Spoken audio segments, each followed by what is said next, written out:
Hoy, procedimientos de operación. Comenzamos por autorregulación. Yo más de una oportunidad les dije que el servicio de radioaficionado tiene una virtud que se autorregula. No de todos completamente cierto, porque por supuesto que existe una regulación por parte de las autoridades, pero lo que hacemos los radioaficionados es autorregularnos en un montón de circunstancias. Por eso que el servicio no es la anarquía que podría llegar a ser, ¿no? Si no se mantenieran con determinadas reglas básicas que los radioaficionados nos autorregulamos. Acá en la diapositiva dice, en la mayoría de los países la autoridad de regulación pone especial preocupación por el comportamiento de los radioaficionados en las bandas asignadas al servicio, disponiendo ciertos márgenes básicos de cómo deben de ser los procedimientos operativos, pero estos son solo lineamientos de carácter general. Ustedes si bien ven en la reglamentación, la URSEC y la reglamentación internacional, poco y nada habla sobre procedimientos operativos. No hay algún concepto allí. Son los conceptos básicos que requiere la URSEC, en este caso, para que se cumplan. Y lo demás lo entiende que lo realizamos nosotros. Bueno, por lo que en la práctica, la operatividad es ordenada por la propia comunidad de radioaficionados que han establecido con el pasar de los años sus propias políticas. Esta suerte de real autorregulación se sustenta principalmente en cuatro principios. Primero, el sentido común. Siempre digo, a veces es el menos común de los sentidos. La autodisciplina, el respeto y el conocimiento de las normas generales. El sentido común se aplica porque indudablemente lo que nosotros vamos a hablar aquí además es la mayoría del sentido común. Pero también, es decir, hay reglas que son de conocimiento, normas adquiridas de forma general. Yo al principio les dije, y lo vuelvo a decir, el servicio de radioaficionado es un servicio independiente, propio, con sus propias reglas, con sus propios conocimientos, y no tiene que ver nada con ningún otro servicio en particular. Eso significa que cualquier costumbre, práctica o cosa que yo traiga de otro servicio, sea el cual sea, o que haya adquirido mi idea personal, aquí no tiene necesariamente cabida. Y entonces, como tal, vamos a pasar justamente en esta charla lo que es el procedimiento de operación, someramente, por supuesto, ¿no? Específicamente lo que tiene que ver con el servicio de radioaficionados. Recuerden que el servicio de radioaficionados son un servicio que opera radioaficionados, o sea, personas debidamente autorizadas, bla, bla, bla, bla, bla, bla. Otra cosa no es un radioaficionado. Bueno, muchas de estas normas se adquieren en forma intuitiva, solo escuchando en forma de los buenos radioaficionados, como operan los buenos radioaficionados. No obstante, ya que muchas veces también son bastante los malos ejemplos que uno puede llegar a escuchar por ahí, resulta indispensable que los nuevos colegas conozcan ciertos principios básicos y prácticas operativas de uso general. Acá hay un concepto importantísimo que dice en forma intuitiva solo escuchando, ¿no? Ahí tengo a Aldo que me mira fijamente. Aldo es radioescucha de hace mucho tiempo y yo estoy seguro que Aldo aprendió mucho más escuchando que lo que pudo haber aprendido de cualquier curso o de incluso su práctica como radioaficionado, ¿no? Cuando llegó al servicio, estoy seguro que ya tenía un montón de camino ya hecho, porque había escuchado y aprender a escuchar. No sé si está de acuerdo. Sí, totalmente. Una de las mejores formas de aprender es observar y aplicar todo lo bueno y dejar de lado todo lo malo, porque se ve de todo. Sí, hay mucha cosa mala. Y a ver, sobre este punto, yo no tengo nada en contra de ningún servicio en particular, ¿no? ¿Por qué? Porque malos ejemplos hay en todos. Y yo siempre repito, los peores ejemplos que yo he escuchado en radio los he escuchado en otros servicios radioaficionados, no en otros servicios. Por lo tanto, no tengo absolutamente nada mi idea es que acá hay de todo y ya lo digo, los peores ejemplos yo los he escuchado en el servicio radioaficionado. Les doy Estoy de un acuerdo. ejemplo. ¿Eh? Estoy de acuerdo con eso. Este, ¿tú te acordás, Aldo, de Barajuste en 1982, la Guerra de Malvinas? ¿Ah? Sí, terrible. Lo que eran las bandas radioaficionadas en 1982. Era escuchar y no salir al aire, porque era para tener un problema. Sí. Y no solamente eso, había colegas, porque eran colegas, ahí no había gente que es pirata, nada más, que se habían olvidado de todas las prácticas operativas, solamente para divertirse haciendo cualquier estropajo en las bandas, ¿no? Ética y conducta. ¿Qué es ética? Entendemos que es el conjunto de costumbres y normas que dirigen o valoran el comportamiento de los individuos en una comunidad. En este caso, la de los radioaficionados. En 1928, un señor que se llamaba Paul Sagan, W9 Eco Alfa, realizó lo que se publicó y concibió lo que fue el primer código de ética que debería servir como inspiración para los radioaficionados. Es un hexálogo, o sea, son 6 puntos, y desde esa fecha fue incorporado en el manual de la ARRL. Siempre estaba, no sé si ustedes vieron los manuales de American Radio Relay League, siempre en las primeras páginas está el código de ética, y hasta hoy día se sigue reproduciendo ya en una forma mucho más modernizada. El código de ética tiene estos puntos. Vamos a hablar más que los puntos, después la exposición de los motivos están acá, incluso el código original y demás. Bueno, establece que el radioaficionado debe ser considerado, debe ser leal, debe ser progresista, debe ser amigo de todos y debe ser, sobre todo, disciplinado. Sobre este último punto dice que la radio es su diversión favorita y jamás permite que les distraiga de sus deberes familiares, laborales, escolares o sociales. Esto es una afición. Me cuesta decirle hobby, porque un hobby es un poco menos que la radioafición, ¿no? Esto es una afición. Y por lo tanto requiere cierto grado de disciplina. Bueno.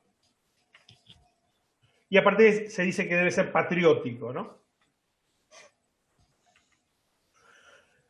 Bueno, entendemos entonces, hablando de un código de conducta, ese es el código de ética. Habíamos hablado del código de ética, hablando del código de conducta que deben tener los radioaficionados.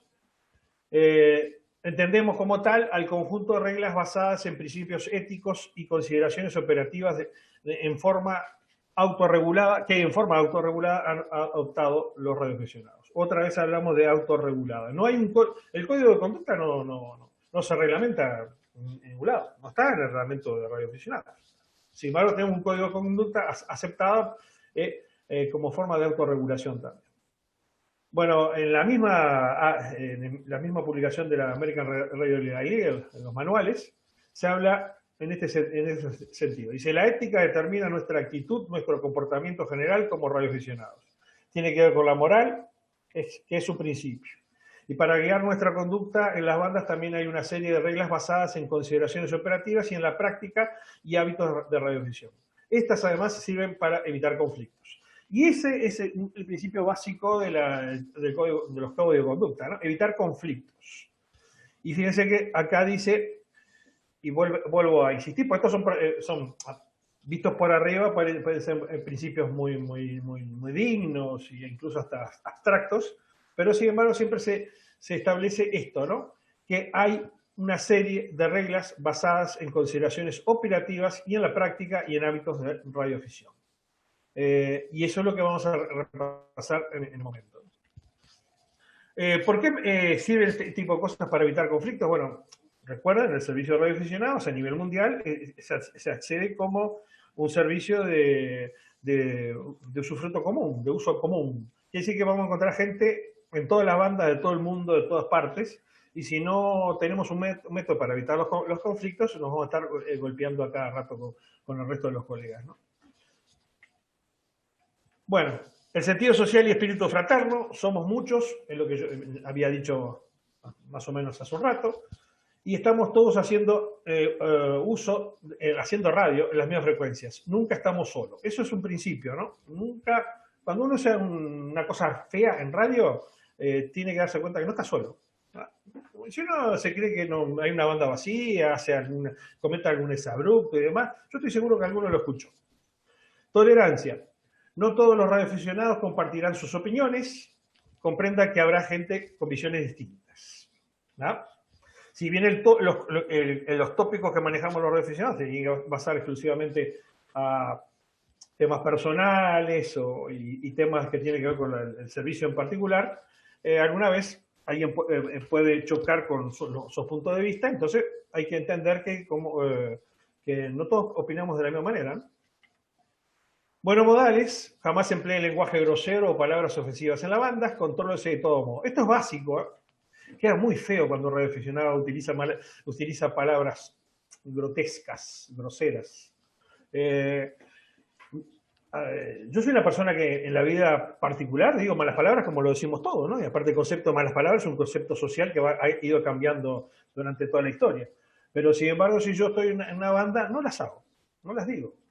Y si las escucho, me chocan, porque está dentro del código de conducta. No usamos esa palabra, los radioaficionados no usamos palabras que resulten groseras. Comprensión, entienda que no todo el mundo está, y ojo, grosera me refiero con palabras chicas, no palabrón, como dicen en los brasileños, ¿no? Es decir, palabras pequeñas que resultan extrañas totalmente en el servicio. Bueno, comprensión, entienda que no todo el mundo es tan inteligente, tan profesional o tan experto. Momento que tengo 2 personas para ingresar.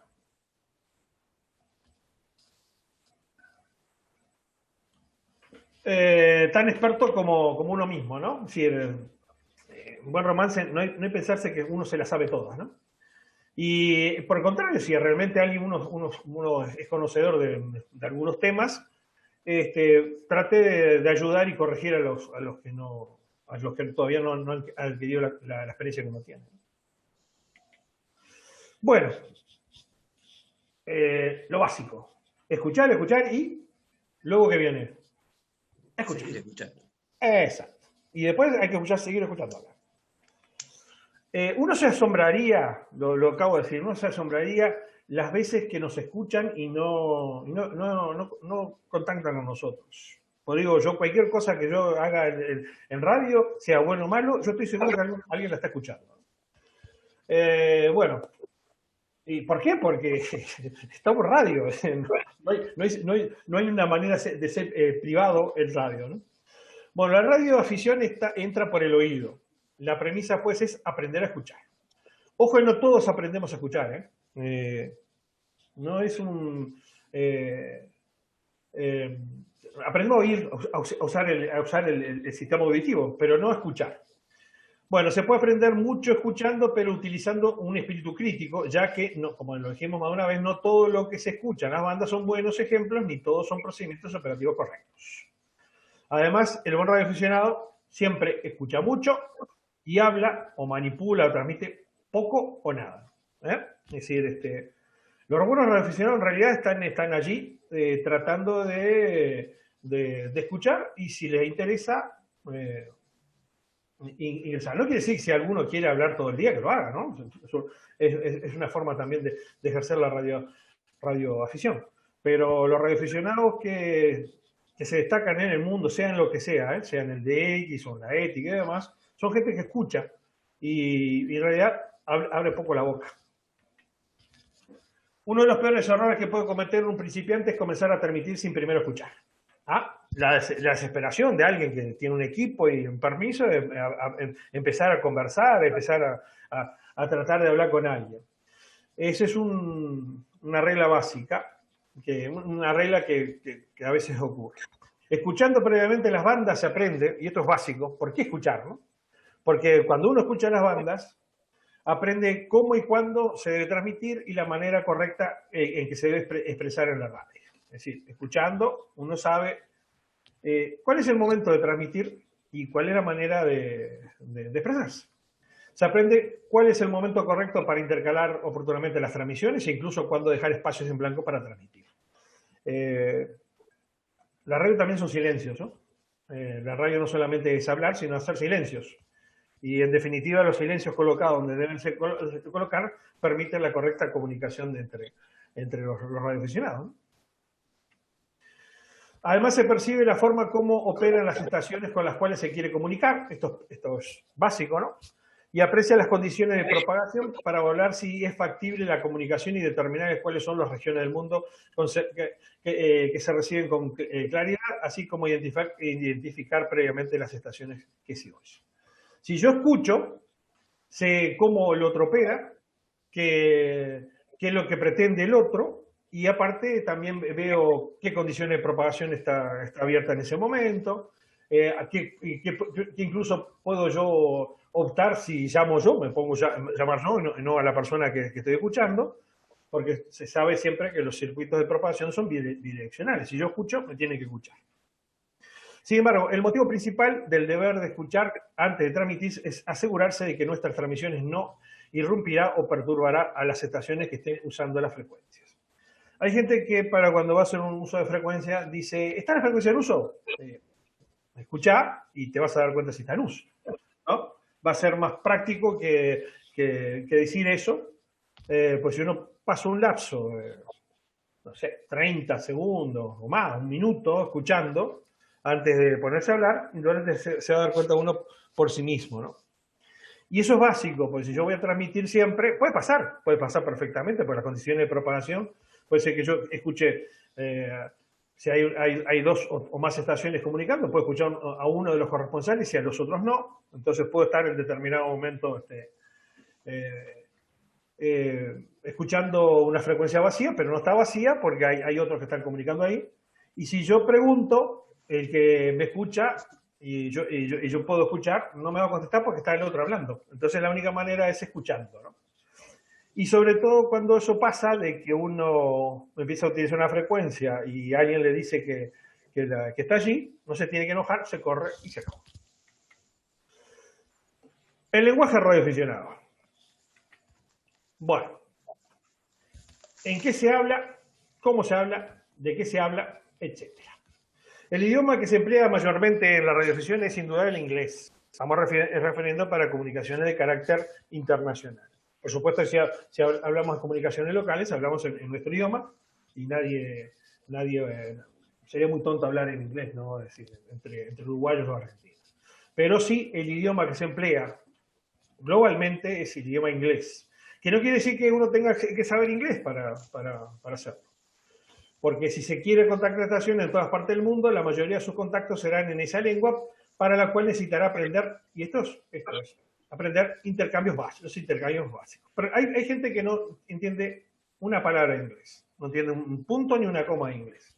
Sin embargo, tiene la capacidad de desarrollar comunicados de cualquier naturaleza. ¿Por qué? Porque aprendió primero a escuchar a los demás, a escuchar la información que el otro colega le envía y a explicar su propia información con un sistema básico de intercambios en idioma inglés, que en general es nuestra propia jerga para hablarlo, ¿no? Y que es propia del servicio radioaficionado, no de otro. Bueno, los radioaficionados se dirigen el uno al otro por su primer nombre o apodo, nunca por el apellido ni títulos formales como señor, señorita o señor. Yo no digo señor Pioli, sino si Aldo lo veo en radio, le voy a decir Aldo. ¿Ah? El lenguaje, como miembro de la comunidad de radioaficionados, se espera que conozca el vocabulario y las expresiones clásicas habituales, lo que contribuirá a que sea completamente aceptado por la comunidad. Si yo utilizo jergas externas que no tienen servicio, los colegas van a decir, ¿de dónde salió este muchacho? Si ha sido operador de otro servicio, se elimine ese lenguaje de su memoria y en su lugar aprenda el lenguaje coloquial propio de la radioafición. Ojo que esto es el mal que cometemos la mayoría de los radioaficionados en algún momento. Creemos que lo que vimos por allí o escuchamos por ahí es lo que se utiliza y no es necesariamente. Por eso es que es necesario irse acostumbrando a la forma de hablar y del contenido del habla de radioafición. En sus contactos utilice el código Q correctamente, evitando su exagerado uso en telefonía y utilizando expresiones habituales que todo el mundo entienda. A mí me causa gracia cuando alguien hace una pausa y dice, QRX. ¿Ah? Es decir, se dice, esperen un momento, es la misma cosa, ¿no? A eso hablamos de lo que es el uso exagerado. Hay gente que habla en código Q, no en radio, no habla castellano. Y la verdad que en código Q, lo vimos en la abreviaturas y códigos, es un código dedicado a la radiotelegrafía. No es extraño para el habla común, pero es cierto, a veces facilita la comprensión entre radioaficionados, no tiene nada malo decir siento QRM, hay QRM, pero son poca y nada las siglas que nosotros utilizamos, ¿no? Si nosotros empezamos a utilizar exageradamente, es preferible muchas veces utilizar el lenguaje común, si es en telefonía, que estar utilizando el código Q. Por supuesto, si lo hago en telegrafía, pues sí, el sentido del código Q fue abreviar la manipulación telegráfica, y entonces ahí no solamente está bien, sino que además a veces es necesario.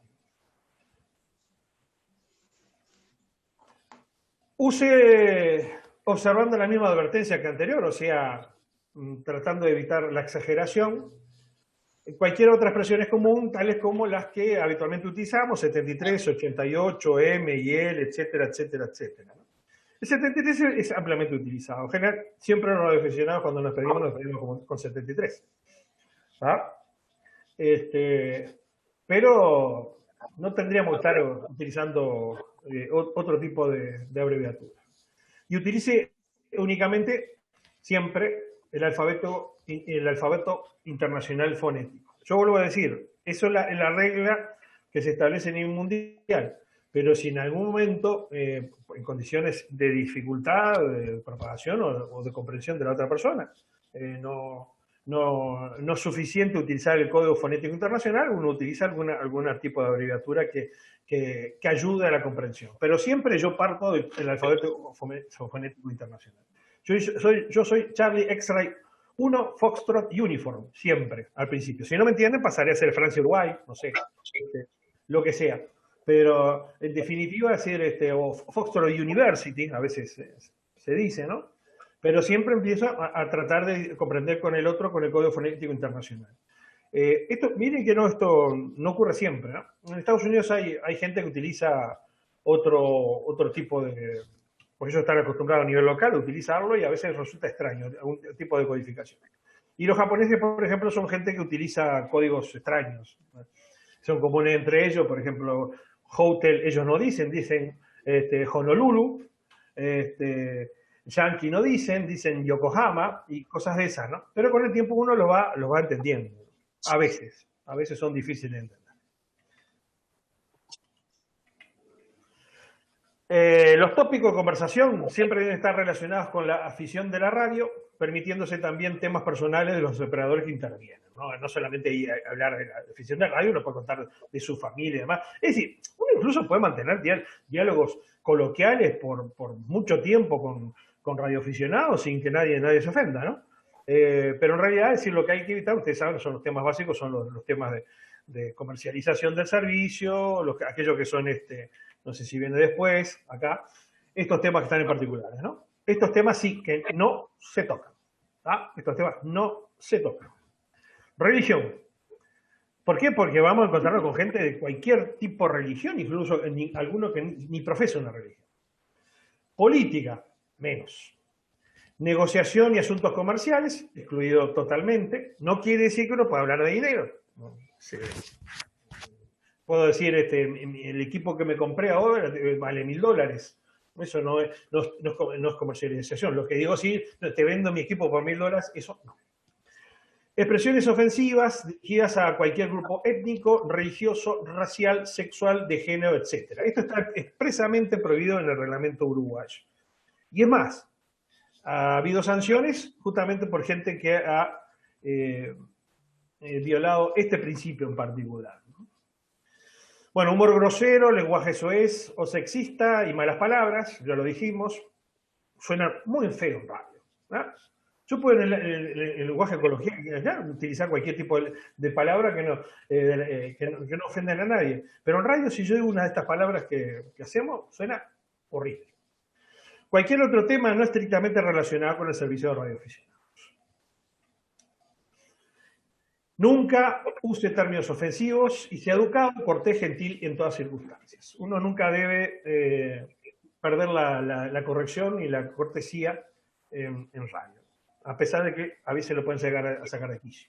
Ojo que no todos estos cumplimos, no todos los radioaficionados cumplen estos códigos, ¿no? Hay otros que lo hacen, incluso es profeso, molestando a los demás. Bueno, pero siempre uno va a tener que conservar la ecuanimidad y a pesar de que a veces lo traten de enojar. El distintivo de llamada. Para identificarse en todos los casos, utilice siempre su distintivo de llamada. Es básico, ¿no? Ahora, no empiece nunca una transmisión identificándose a sí mismo o a su interlocutor con nombre personal o apodo. Por ejemplo, fulanito, acá habla fulano, ¿no? Cosas de esas no se hacen, ¿no? Siempre nosotros cuando empezamos una transmisión decimos nuestro propio distintivo de llamada y el del otro. Identifíquese siempre con su distintivo completo, o sea, no utilizo el sufijo de las 3 letras. Yo no soy 1FU, ¿ah? Soy CX1FU. No solo usando el sufijo, como dice acá. Identifíquese de una manera, identificarse de esa manera es antirreglamentario. El reglamento siempre dice que hay que utilizar el distintivo de llamada completa. ¿Por qué el reglamento insiste en la utilización del distintivo de llamada completa? Porque las administraciones tienen que identificar a las estaciones que salen al aire. Por lo tanto, si no utilizamos el distintivo de llamada completa, no pueden cumplir esa función. Y es más, la OIT establece de que toda estación radial que esté en el éter de cualquier parte del mundo tiene que ser identificada a través de un distintivo de llamada. Hay una excepción ahí que no es un distintivo de llamada, que es un número internacional, como puede ser en las comunicaciones móviles marítimas de emergencia, que ha sido suplantado, no totalmente, el distintivo de llamada por un número, pero que tiene que ver con el tipo de dispositivo que se utiliza. Bueno, pero de todas maneras es una manera única de identificar esa estación. Bueno, identifíquese regularmente y hágalo al comenzar y finalizar su cambio. Hacerlo es la práctica adecuada para que los demás que oigan su transmisión puedan saber a quién escuchan. Aparte de otra cosa, el distintivo de llamada me identifica a mí como CX1FU, soy yo y nadie más en el mundo. ¿Ah? Mi número de cédula de identidad, yo que sé, capaz que en otro país existe. Mi nombre, Daniel Muñoz, hay muchos. Sin embargo, la sigla que establece el distintivo de llamada me identifica a mí como un radioaficionado de Uruguay y soy el único en el mundo que tiene ese distintivo. Una costumbre comúnmente extendida, aunque reglamentariamente incorrecta, es si se participa en conversaciones informales que implican transmisiones breves o cambios breves, no identificarse en cada cambio a modo de intercambios rápidos. Si bien es una práctica corriente, siempre debe ser evitado. Es cuando de repente uno tiene una charla casi telefónica con un colega, en general en una banda, puede ser en todas las bandas, pero en general eso ocurre mucho en las bandas de VHF y UHF, y una vez se olvida de que lo que decía, uno se tiene que identificar. Entonces dice, dale, fulano, ve, y hace un intercambio rápido. Si bien eso puede hacerse por un tiempo, porque tampoco tenemos que ser víctimas de nuestra propia manera de protocolos, ¿no? Pero de vez en cuando hay que alargar una identificación para que los demás sepan de quién está hablando, ¿no? Ahora, reglamentariamente, recuerden que en Uruguay es necesario comenzar todos los cambios con su distintivo de llamada y identificando con su distintivo de llamada, y si los comunicados durante más de 10 minutos, si dura más de 10 minutos un cambio, pobre, si le hacemos un cambio de 10 minutos, lo más probable es que se vayan todo el mundo, ¿no? Pero está, se establece de que, ojo, que hay gente que lo hace, ¿no? Indudablemente, cada 10 minutos el individuo va a tener que identificarse. Eso es lo que dice reglamentariamente.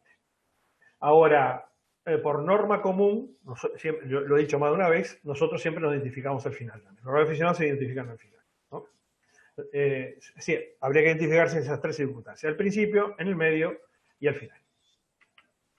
Bueno, comunicando con las repetidoras.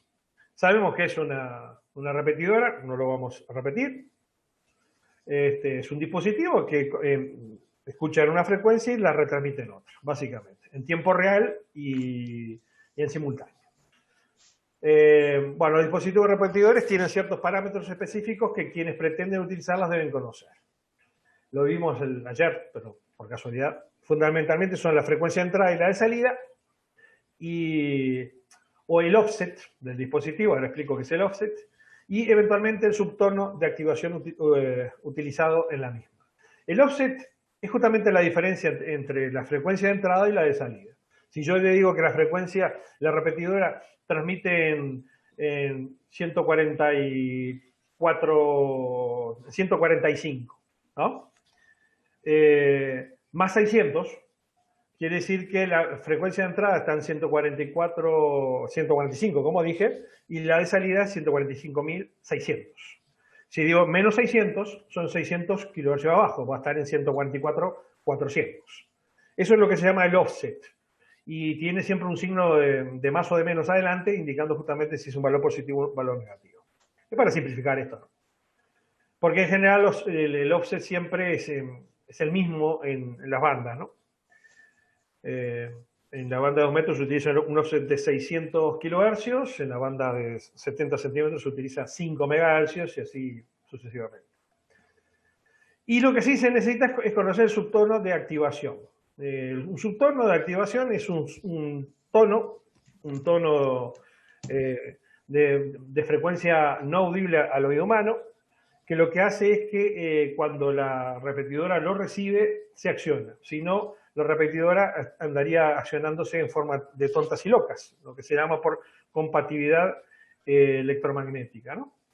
La compatibilidad electromagnética, lo vuelvo a decir, lo vamos a ver en las últimas partes del curso, es la capacidad que tiene un dispositivo de no ocasionar interferencias a su entorno radioeléctrico y no recibirlas del entorno radioeléctrico. Entonces, una manera de evitarla, por compatibilidad electromagnética, es la repetidora sea activada por un subtono. O sea, si no recibe ese subtono, que no va a ser emitido en ningún momento de forma aleatoria, la repetidora no se activa. Entonces, para saber cómo comunico con una repetidora, tengo que conocer las frecuencias de entrada y salida y qué tono utiliza. Bueno, Daniel, una cosa ahí, sí. Puede ser. Quizá convenga hablar de los antiponchos, de los 3 minutos, de esos que usan la repetidora. Para quien no opera habitualmente en una repetidora, puede que exceda los 3 minutos y no sepa qué le esté pasando. Sí, el famoso antiponcho. A ver, poncho se llama en la jerga de radioaficionados viejos. El ponchero era el individuo que hablaba mucho. Entonces las dispositivas tienen un dispositivo que justamente para que no huele todo,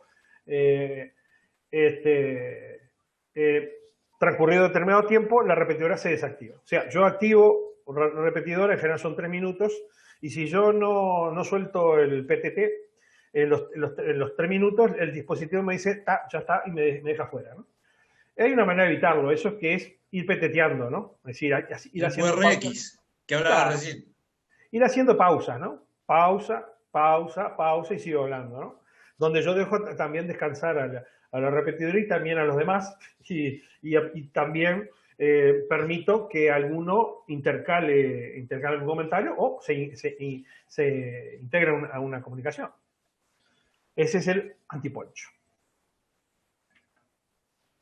Bueno, estas son algunas recomendaciones genéricas que tienen que ver con la operación mediante el uso de repetidoras. La primera, usarlas para hacer contactos entre 2 estaciones fijas debe ser la excepción. Y además la utilización de la modalidad simplex debería adoptarse siempre que sea posible. O sea, si yo tengo la posibilidad, yo quiero comunicarme con un individuo en particular, me contacto con la repetidora y paso a simplex. Así dejo la repetidora libre para la utilización de lo que es, ¿no? Sí, puedo hacerlo en simplex. Por supuesto que si no tengo condiciones, si ando con un handy y el otro no, se plantea hacer la comunicación en duplex. En repetidora. Si desea transmitir a través de cuando una repetidora está en uso, espere una pausa entre transmisiones para identificarse. ¿Se me escucha, no? Sí. Ah, no, porque me pareció que se me había salido algo.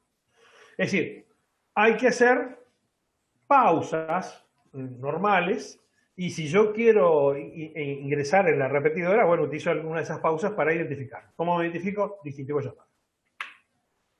Antes de transmitir, espere a que cese la portadora a fin de evitar la transmisión simultánea, porque puede pasar de que si yo me monto, si yo, un individuo larga la repetidora y el otro se monta, la repetidora sigue activada. Eso es lo que se llama la transmisión simultánea.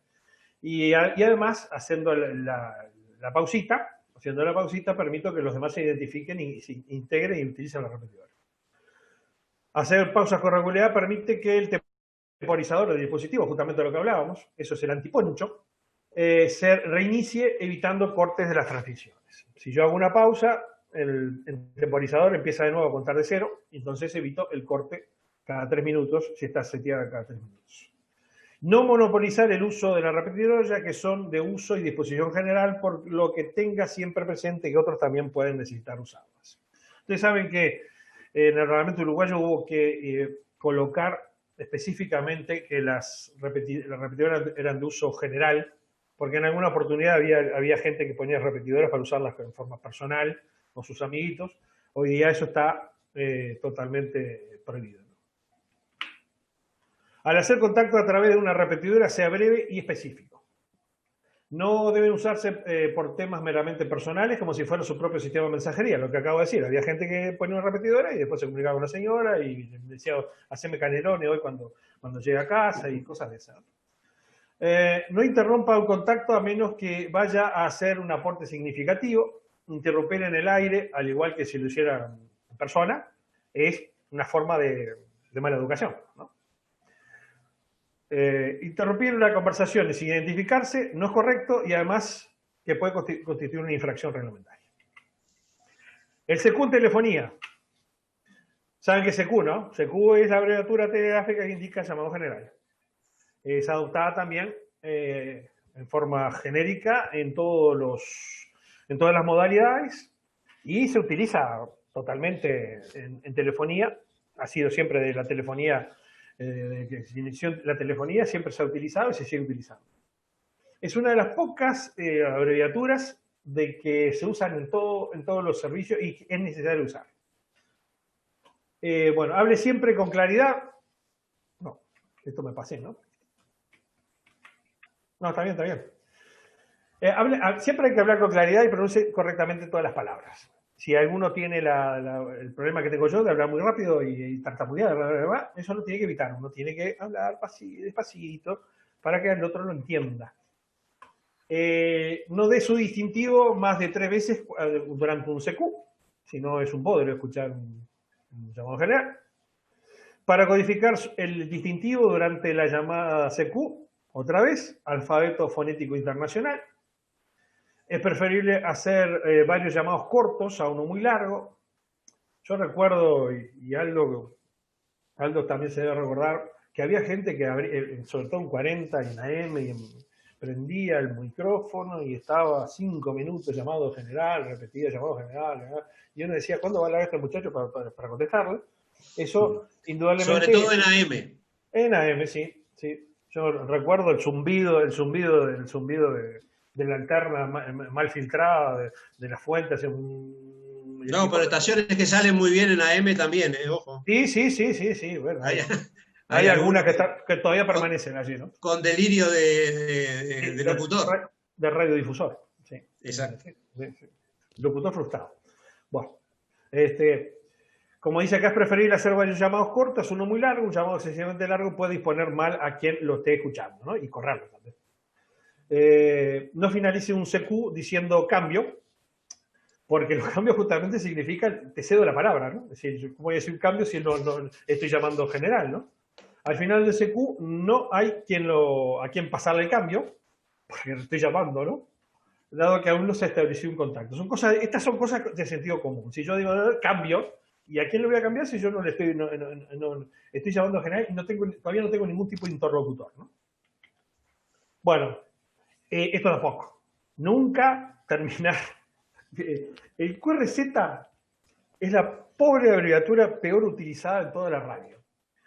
Y los radioaficionados hacemos el mal uso del QRZ, sobre todo cuando uno llama general, está llamando, y dice QRZ.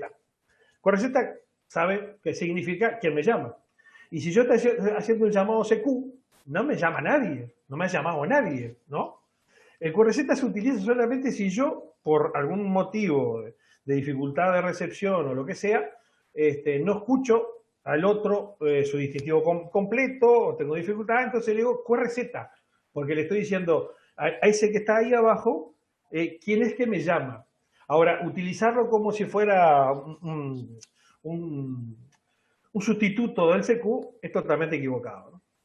Si llama CQ y quiere escuchar una frecuencia distinta a aquella en la que está transmitiendo, finalice su llamado identificándola. Por ejemplo, llama y escucha entre 5 a 10 kHz arriba. Este método para comunicar se denomina frecuencias separadas o split, lo vimos ayer, del inglés, y verifique siempre que las frecuencias en la cual pretende escuchar, así como las frecuencias en las que llamará CQ, estén libres. Porque si yo no me voy a poner a hacer un split y hay gente hablando ahí en esa zona, ¿no? De locos. A veces pasa. Volviendo al QRZ, porque me quedó, es muy común en los concursos, que uno está haciendo concurso y se identifica y dice QRZ, ¿no? QRZ es ¿quién me llama? Y si yo no escucho a alguien ¿quién me llama? No puedo preguntar quién me llama. Bueno, QRZ, volvemos. El término QRZ en sentido interrogativo significa quién me llama, ¿no? Y no otra cosa. No significa quién está en frecuencia, ni hay alguien por ahí, ni mucho menos, por favor, llámenme. Por lo tanto, el uso extendido que se hace del QRZ después de un llamado CQ no tiene sentido, ya que hasta ese momento nadie lo ha llamado aún. Tampoco si alguien expresa a una frecuencia, si alguien llega a una frecuencia aparentemente despejada y quiere averiguar si está o no en uso, no puede usar QRZ, ¿no? Decir QRZ, no, nadie está comunicando con uno. Para hacerlo, solo pregunte, ¿esta frecuencia está en uso? Ahora, siempre recomendamos primero escuchar, más que nada. Si ha estado escuchando una estación en particular que no se ha identificado durante un buen rato y quisiera saber su distintivo, no use QRZ. Puede decir su distintivo, por favor, o por favor identifíquese agregando su propio distintivo. Porque la persona no está hablando conmigo y no me está llamando. Otro uso incorrecto de QRZ. Estoy llamando CQ en un concurso, lo acabo de decir, una estación sintoniza mi frecuencia y escucha al final de mi CQ, pero sin escuchar mi distintivo, y para identificar dice QRZ.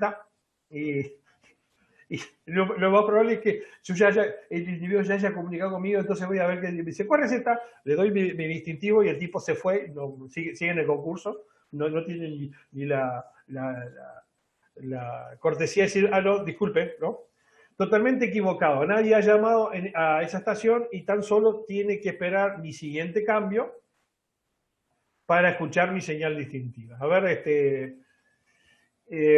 don Armando. Levantó la mano, Armando. No, yo estaba, no sé, estaba patinando acá con la pantalla, simplemente.